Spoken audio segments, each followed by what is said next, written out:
Thank you, all of our city spotlights and panelists. We are going to transition now into the panel portion, so I'm going to welcome you all back up. We're going to have some questions that I have for them, and then we will open it up for you all to ask questions as well. And we have their names and photos up there in case you forgot. So I'll give this to you just to hold for, in case you couldn't tell who was who. Awesome. Well, thank you all for all of your presentations. A lot to think about and process. So I'm going to kick us off here, kind of going back to the beginning of this whole process for you all. I know Leslie and Kyle, you guys spoke to this a little bit, but I'm interested in learning more about what initially drove your city leadership to create these plans to begin with. So specifically, I've got a couple questions here. What person or group first initiated this idea? Did it come from a community member that brought it up? Did you go to one of Matthew's presentations and hear about it? Was it your planning department? What did that look like? And then if you can speak to the specific challenges or needs in your community that you're trying to address with these programs. Is it you're trying to make it easier to build for the developers? Is it an affordability issue? Is it making it easier on your planning departments to be able to review these plans more quickly? Take that as you will. Okay, I'll start. It really started, as I said, with our Forward OP plan, which is a strategic plan that the community developed. Is it on? Oh, now I'm on, right? And that's where housing first came out as something the community really wanted to see. We had a couple staff members who heard a lecture or went to a session that incremental development had done and thought it would be a really great tool for us to look at. So we engaged them to come.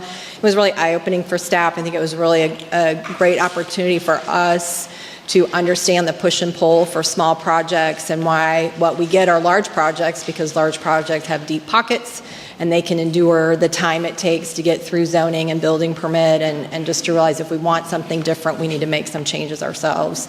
And that's really where the pre-approved plans was also a suggestion out of that, and we thought that would be kind of something innovative that we could tackle. So the planning department led on that. The goal was really to try to find ways to get a wider range of housing and to increase housing supply. So we're not really thinking about it from an affordability standpoint other than we need housing. Mm-hmm. Maybe here's a way to meet some markets that we aren't currently meeting. But in doing so, it wasn't a situation where we just wanted to just roll something out and just haphazardly just kind of walk through it. We wanted to be intentional, we wanted to be deliberate, and that's why we went with the pre-approved building program. But our pre-approved building program, similar to Leslie's, is free. It doesn't cost anything, and in most cases, you're going to get a permit in 24 hours. That one thing alone is what has really accelerated this program for us. We have developers that have only ever built in Tulsa, and they come to Claremore, because the process is faster. It doesn't take them 3 to 4 months to get a building permit, to go through 17 different committees in order to get your approvals. We have stripped away the bureaucracy. We have tore down all the legal tape that they generally have to wade through. We have granted some zoning relief in that you actually get more favorable setbacks if you select something out of our catalog, and we have also reduced our minimum lot size to 25 by 50 is our minimum lot size in our special districts. So it's obviously all of that working together, which is what really has set our program apart. Uday and Matthew, too. I think for us, it's a mixture of a lot of things, I would say. One is the city's goals, the citywide goals, but the citywide goals are driven by the resident surveys. So housing was and is part of the top 5 priorities for the city. So that was one. And we have a lot of organizations within the city who have championed for this, but it came legislatively saying that it's from the city manager's office and the mayor's office who took the initiative, and then the staff was involved in it. So at the staff level, at the team, it's more about how to make this happen, because there was a political drive to get this working. Kathy, do you have anything to add? Is this pretty typical of what you see with cities, or is there any other reasons folks might want to start a program? Well, yeah, I would say, these are reasons that are pretty universal, and yeah, I don't want to talk about more reasons, but I will say in terms of process, a lot of cities that reach out to us, there's somebody who's very excited and who feels like they've, educated themselves and they get it, and that's when they reach out. And sometimes they're lucky enough to work in a city hall where the people around them are eager and ready to support a new effort. And sometimes they work in a city hall where they don't have that kind of a culture surrounding them. And if you find yourself in that place, what has worked in other communities is to go outside of City Hall to build support and to pitch the builders, a group of interested and earnest and genuine builders on the merits of the program. And if they will support it in theory, then often that can kickstart a little bit more support at City Hall to get it going. Yeah. That is a great transition into my next question, which is, did you all face any opposition in trying to get your program off the ground? If so, what concerns were raised, and how did you go about addressing those concerns and hopefully ultimately bringing those folks along with you to become cheerleaders for the program, right? I'll go first. I wouldn't say we have opposition. I think it's more about how we can get there. What is the path we need to make sure we can get there? When we are talking with engineers and planners together in a room, each one has their own side of the coin. So mostly the issues were, is there a path? And like Overland Park had like 45 of them. How many we need to boil down to? Is it like 10, 8, 7, 6? So identifying that number and then saying this is what we want to achieve is where are frictional issues. I don't think we had opposition in moving forward with the program. I've got a story. Yeah, so let's see. I'm not going to name names. We had one client that we were doing a good job with the program. We thought, but there was a very high level of distrust between the public and the client we had. And it was based on stuff that happened before us, and it happened year over year and mayor over mayor, right? And so for whatever reason, there just wasn't a high degree of trust between the public and City Hall, despite how earnest the planners that we were working with day to day on the project. And we were giving a town hall presentation at the beginning of the work plan, and somebody stood up and interrupted us very loudly and said, everything you're saying sounds good and like that's what we want, but we'll never trust you because you're working for those guys. And the way we solved it, well, besides just being professional, right, but the way we solved it was by focusing on the building plans. And we made it all about, are we going to pick the right building plans or not? Whether or not you trust City Hall and what they're trying to do here, like, can you at least work with us to get the plans picked out right? And that had a huge effect, a huge positive effect, because then when we took them seriously, when we came back the next time to town and we had plans that were like what they said, they started to trust us. They still didn't trust City Hall, but they started to trust us. And we were outsiders, and we leaned into that, and we made it all about the plans. And we didn't have one argument about what a zoning code was supposed to look like. Whole UDC right, not one argument about the zoning code. We had a lot of discussions about what the building should be. So that was a big lesson.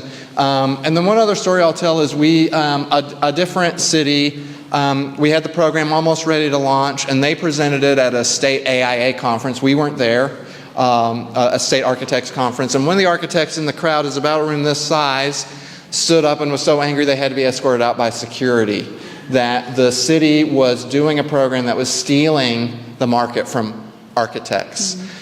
We love architects. We work with architects from all over, locals, from out of state, whatever the program needs. So we were asked to facilitate a roundtable with state AIA, and we did that. And the way we addressed that there is we said, listen, when was the last time you were asked you got a commission for a fourplex or for a duplex, right, or for a backyard cottage.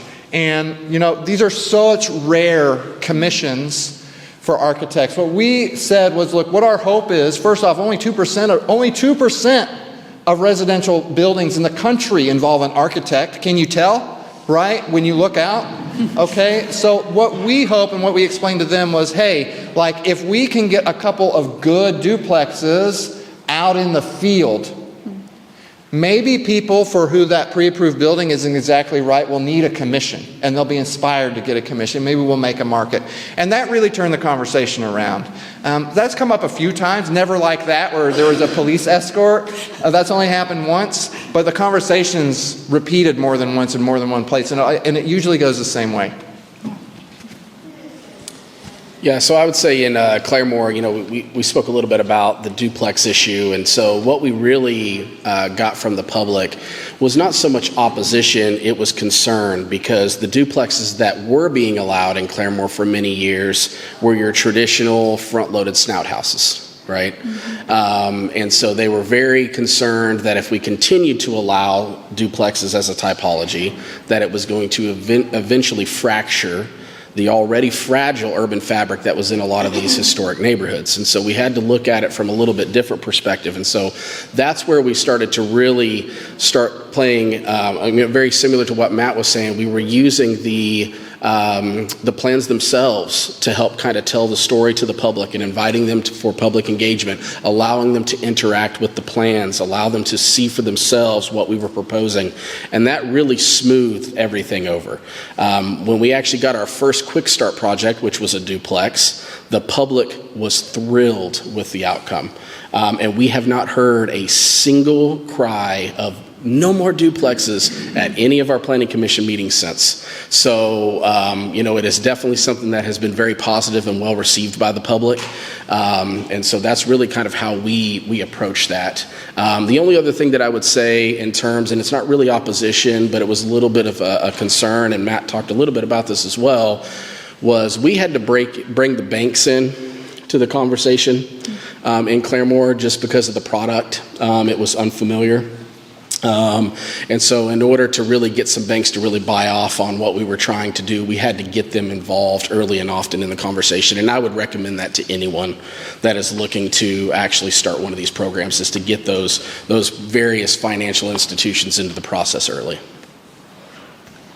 I'm going to tell a little different story because our biggest challenges were really internally. The planning department was all on board, we're ready to do this. So we start first with our building code official, and we run into a lot of challenges there. We had a code that required residential plans to have a professional seal, so we're trying to work our way around that. Then we run into the issue I mentioned about calling them pre-approved, and that created a lot of tension, and we've had that experience where people confuse terms. So the terms are really important. When we say it's pre-approved, what does that actually mean? So once we kind of pivoted away from that terminology, we were able to kind of get him on board and get his team reviewing plans. But then we had the contract with Matthew and his team, and our law department's concerned about liability and how are we going, to address that. And we spent, Matthew was so patient, I don't know how many hours and months we spent, so we work our way through that. Then there's the IT department, and is it secure? Is information going to be leaking? How are we getting our parcel data out there? Who can have it?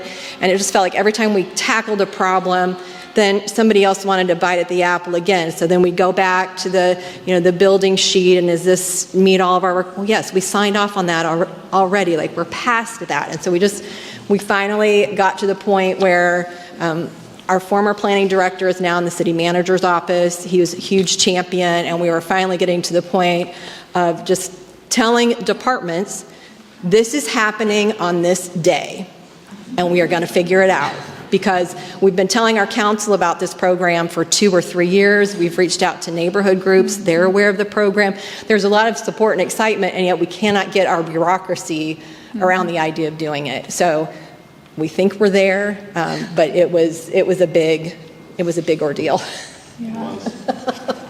So kind of following on that, line of thinking of like internal challenges outside of like opposition or stakeholders or community members, are there other examples of specific internal or like technical challenges that you maybe didn't foresee before embarking on creating your plans that you think are prevalent? When we started our program for Fayetteville, Arkansas, we thought we had it figured out because it wasn't our first one.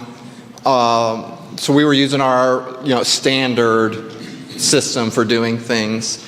And it's the same system we've implemented with Claremore and with Overland Park. Well, there was an inquiry sent to the State Board of Licensure for Architects and Landscape Architects, just asking about how the program worked. And it wasn't a malicious inquiry or anything like that. It was just a genuine inquiry. Well, that kicked off a statement from the board. They didn't ask us how the program worked. They just told us that it wasn't legal. And so we had to unwrap that. And we went back and forth with City of Fayetteville over months where we would say, okay, here's our playbook. Here's how we're going to fix we're going to redesign the program, and here's how it's going to work. And they'd say, okay, you did it. You saved it. And then we get an email 2 days later and they said, hey, we went and talked to the city attorney. That way it's not going to work, right? And we did this like 3 times. And finally, it was almost a year later, we said, okay, look, we're doubling down. Here's like an extra detailed rationale for our original way of doing things. Back to the drawing board, we're going to try and prove that this is legal. And we laid it all out, and the city went to the state licensure board, and they voted that it was totally legal and we didn't have to change anything.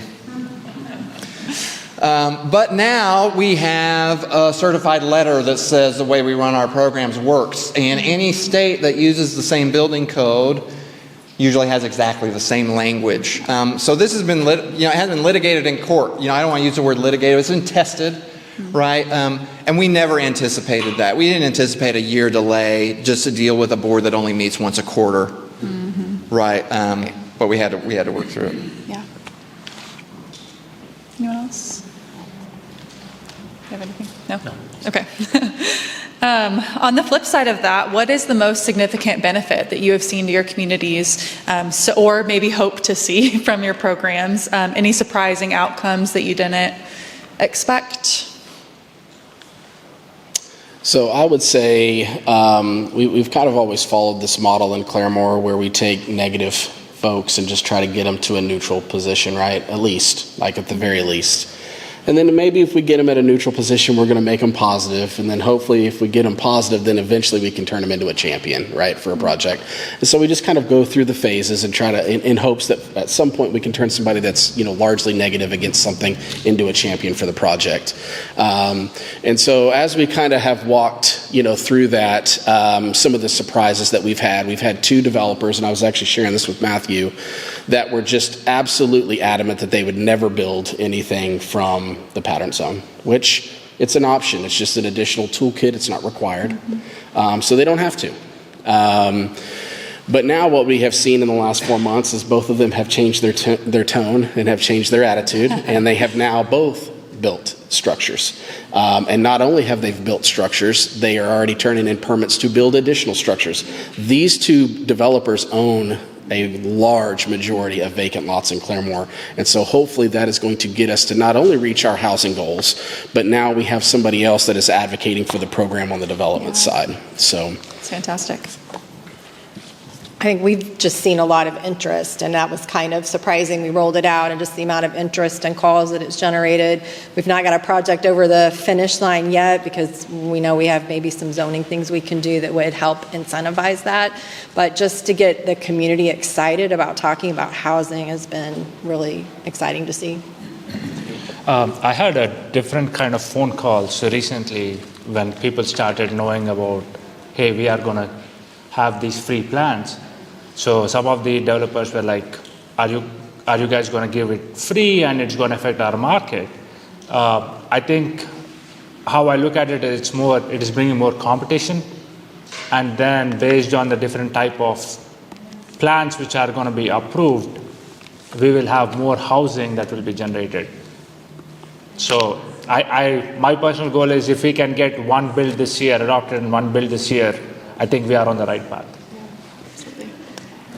Well, Leslie, you kind of touched on this. I'm curious to know if any of you are either planning to or have successfully changed any of your zoning codes that maybe you would make your plans more appealing or that need to happen. Did you need to change your lot sizes and things like that in order to make them viable?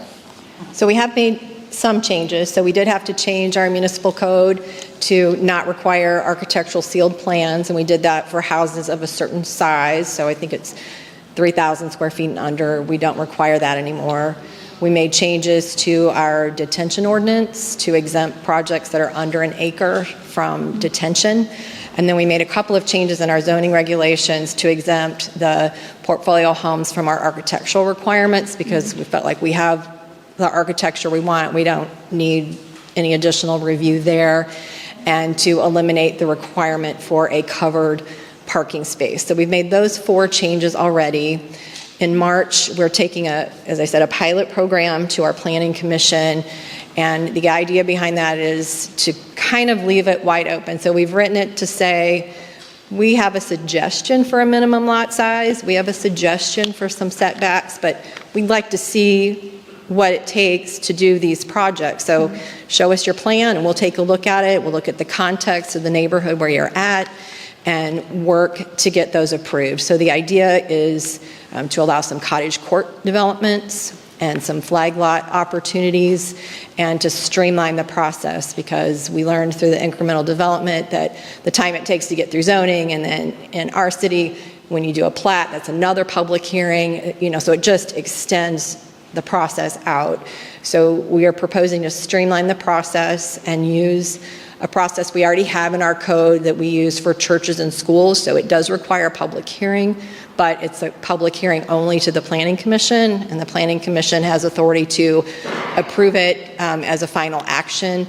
Does give opportunity for neighbors or an applicant to appeal to City Council, but we're hopeful that that will kind of streamline it, make it a little easier for us to get some projects and take a little bit of bureaucracy out while we're trying it out. So I think that's why let's see if it works. We're going to limit it to the portfolio homes because we know we have high quality architecture, and we want to just focus on what are the rules that it takes to get something across the finish line.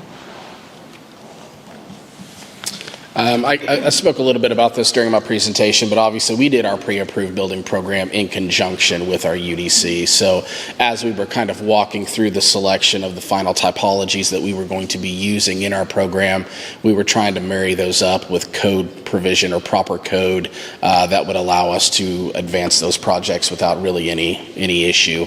I can't think of a single issue where someone has proposed a pattern zone where it has needed some sort of intervention from the Board of Adjustment or even City Council approval for any sort of waiver of a condition or whatever the case may be. I can't think of a single instance where that has happened for us, and that was done intentionally.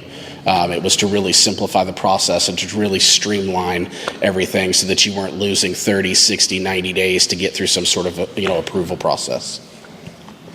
Yeah, for Kansas City, there was an ADU ordinance which was adopted 2023-2024. So that's why one of the reasons in the portfolio you have the ADU.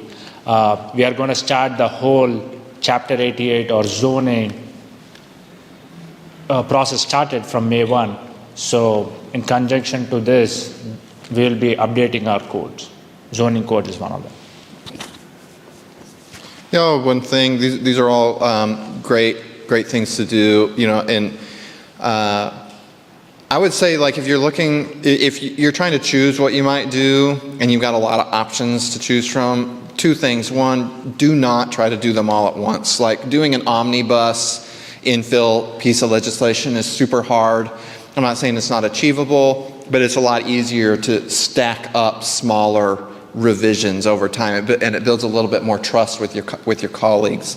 And some of the small revisions, what I'll say, the second thing that you really want to focus on, maybe the first things you should focus on are just how do you allow small pieces of property to exist, and can you make that really easy?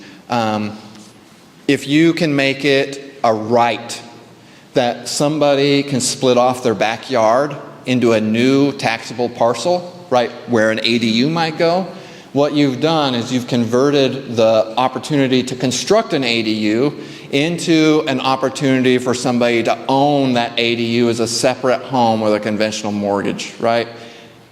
You have to unlock that with your policy that lets that property exist, because condo financing, it's just not enough. People just don't do it for reasons. So I don't want to harp on tandem lots. Tandem lots are one example. This is the point. Tandem lots are one example of a way you can make it allowable to have very small pieces of property in a way that fits in with all the neighborhood fabric and the platting you've already got. So whether it's tandem lots or your minimum lot sizes or the way you split lots and plats and when public hearing happens, anything you can do to make small pieces of property very easy to exist will help you with everything we've been talking about.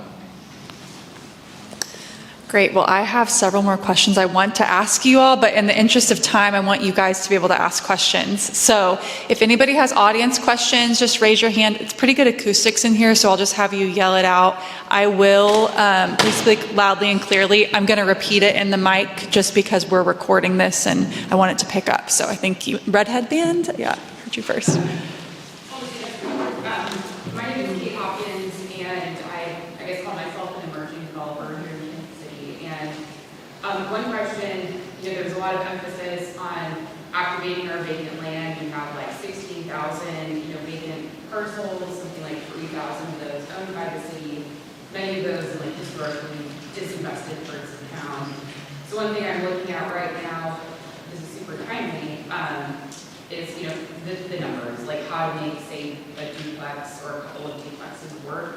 So I think the question maybe for Matthew would be like, how are other ways that you've seen, like other cities stack incentives or support the emerging developers that want to keep rents low, home price low. So incorporating like home fund, CDBG, like housing trust fund. Just curious how you see others, cities like implement funding to help. Yeah, great question. The question was, what kind of other programs and incentives might complement pre-approved building programs, or even just exist on their own to help small infill projects? Okay, well, the Venn diagram slide I showed for marketable, allowable, and convenient is really the name of the game here. And even if you change all the laws, I'll just repeat what I said earlier. Even if you change all the laws, you won't get there. But I don't want to give the wrong impression. Those laws still have to change. They still have to change, right? And this is so granular, these policies and programs that have to change. It's not enough to say, hey, we're going to make duplexes easy. Like, you have to figure out how to pay for the fire hydrants for them, for example. A duplex project cannot support a $10,000 fire hydrant expense and make it work with construction prices. The math makes those projects unbankable, even if they still do better than break even. And so there has to be an attitude shift inside the city to focus to take away every barrier. There has to be cost share for infrastructure replacement. It should not be, I'll die on this hill, it should not be a small developer's responsibility to replace the infrastructure for the whole block. It just shouldn't. That is the way you keep lots vacant. And the city has to figure out a way to pay for that, and that probably means not paying for other things that are on the current list. So, I don't have a good answer for how to break through with that. But then I will say there are some cities who are tying their programs, their infill programs, whether they're pre-approved building programs or just more general, into qualified subsidies. And what they'll say is, okay, we have a subsidy program. Maybe it's a land bank who gives away land. Maybe that's a subsidy. Maybe it's a CDBG program or home funds. But they will direct those into a cohesive program that puts them all together. And they do that so that they get the full impact. So Detroit's actually experimenting with this. To use a big name, South Bend, who we put up there earlier, is experimenting with this. A lot of West Coast communities, Oregon and Washington and California, fund some of this at the state level. We're going to see federal funding, I think, come in next year to help with some of these things. But cities who already get it can already make a huge difference if they put these things together. So if you throw CDBG money to that side of the city and you throw your infill reforms to that side of the city, you're diluting your impact. If you can find some way to get like 3 projects to happen on the same block, even if they have to be funded through different programs or supported with different policies, you have impacted that place in a way that is durable and can be built upon. So I think that's actually the number one answer, is can you cluster your programs, your policies into a place-based framework and go literally one block at a time. Because funding 3 projects that are separated by a mile each just doesn't make impact. I don't want to trivialize it. Solving problems for a couple hundred families at a time is a big deal for those families.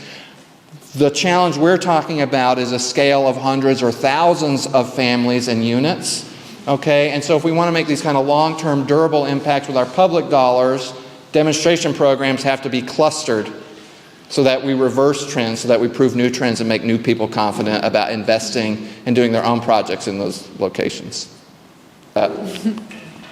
Any other thoughts from any other panelists? Okay, yeah, right here. I had a question. You talked about converting people from non-starters to champions. Can you give some examples, and maybe other people too, of active ways you are doing that? Is it marketing, kind of putting your stats out there, incentive programs that might already exist that can be teamed up? And then the blue truck idea got me thinking, well, what's the stop? In the 1960s, you can order a house from Sears and just deliver it, someone set it up. How far away from doing that again, where now you can pull up an app with pre-developed plans that are pre-approved, I buy it, and it's solving the problem for you. So the modular conversation, or kind of the, where you kind of order a house and, the materials comes on the train car, there's a number of potential issues with that, depending on where you live. It's obviously going to be kind of a state conversation, a state-by-state conversation. But one of the things that I would tell you, and I've told Matthew this a number of times, I think that the success in Claremore, again, I don't think that this is necessarily exclusive to us at all, but I think it was the engagement strategy that we used prior to ever rolling out the program. So again, not only did we lump in the banks, we talked about that, not only did we bring in the public to, interact with the plans to kind of give us some guidance as to where they thought we should go with the program. We were reaching out to the Rogers County Home Builders Association. Then we got with the Tulsa Home Builders Association.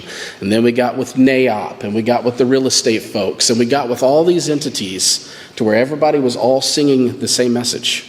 And that's really where we started to put pressure on the development community, was because we had all these activists actually out talking, using the same language, supporting the program, and that's really how we got it off the ground. Now, some of them were what was the term in your?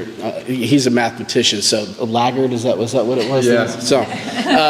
So some of them were what I would consider to be laggards. They just recently rolled up, on scene. But it was an incremental process with intentionality, right? We weren't just going to cast them to the side because they weren't interested. We were just going to continue to put it in front of them until they decided to take the bait, right?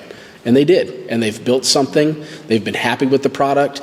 They've been very surprised at how quickly, like some of the ones that I showed you guys were for sale. Some of them are rental properties. It's kind of a mix. But those that were listed for sale, many of them were picked up by first-time home buyers. And they were purchased within 30 days of getting their C of O issued.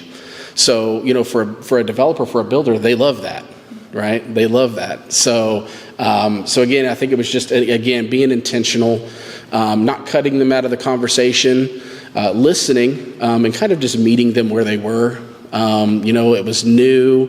It was something that they had never seen before. They had never really heard anything about it, and just ensuring that we were just kind of meeting them where they are, just kind of holding their hand, just kind of guiding them through the process.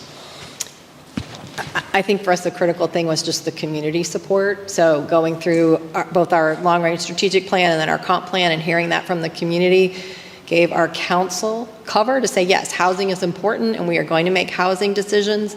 We know housing's controversial. We've had controversy over large lot, single family development. So it doesn't matter what you want to build, someone will come out in opposition to it. And we have gotten to a point now with that our council is saying, but wait, this is housing, we need housing, why are we opposed to this? And so that's been really, really important for us. Just to add to it, and I'm going back to what Matthew said, we have to be focused. So in Kansas City, there's a neighborhood, I may be misquoting the neighborhood, where we are going in and trying to make the brownfield lots cleaner. And we applied for a federal grant, and we are in the process of doing like maybe 20 lots. So that is an incentive program which could be held. In the green? I'm really curious about the different types of communities that have adopted these plans and how the different types of communities have maybe found support. I'm thinking specifically, so I work on the eastern side of this county, and so on that side of the county, we have communities that are totally landlocked, where there are really small numbers of open lots to build on, but then we also have communities that have a lot more green space.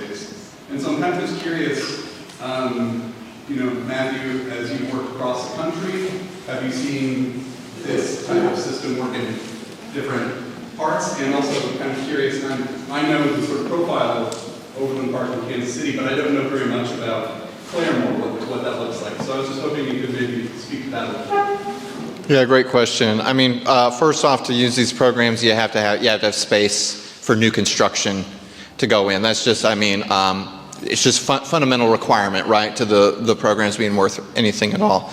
But here's what I will say is communities have different degrees of how much new construction they can support easily, right? And they tailor their portfolio and the size of their portfolio to that need. So if it's a small targeted application, it may mean they only need coverage for one building type or two building types in their portfolio, and so they're able to focus on that. And cities that need broader coverage or towns that need broader coverage will pursue broader coverage, or they'll make the concerted decision to focus on one building type for the time being. And one of the best places to see this kind of diversity is California. A lot of the programs don't work the way that they wanted to. They're brand new. They're some of the first generation programs, but California made it a law. Every municipality, I think by the end of this year, has to have a pre-approved building program for ADUs. And there are only some lessons you can learn from a program that's restricted to ADUs, but there's a huge variety of municipal settings in California where you can see these decisions at play. What was the second part of your question? I was curious about what Claremore, Oklahoma looks like. That's what I thought. So Claremore is not what I would consider to be landlocked, by any stretch of the imagination. Now, we are somewhat limited in that the UP line and the BNSF line crosses the middle of our town, so we are somewhat limited in that regard. But Claremore had its own challenges with land availability. And so one of the things that we really leaned into, one of the reasons why we actually looked at ADUs was we were trying to figure out ways that on lots that maybe already had a historic structure, how do we add density that was appropriate, that was appropriate in terms of scale. And so that's where we really leaned into it, at least initially, because there just weren't a whole lot of lots available. Unfortunately, in 2024, an EF3 tornado came through Claremore and knocked a big swath out, which opened up a lot of availability. Thankfully, it just basically hovered over the top of us and tore some roofs off and things, but it was a very strong one nevertheless. And so that created some availability, which has obviously springboarded the program into actually getting some more things done. But really, initially, we just didn't have the land. We weren't landlocked, we just didn't have the lots available. But by investing and really incentivizing and really trying to push and promote density, that's where we saw the return on investment for our community. All right, we are very unfortunately out of time. I want to wrap up so that you all can hang out, and I know there's lots of unanswered questions. You guys have the opportunity to come chat with them afterwards.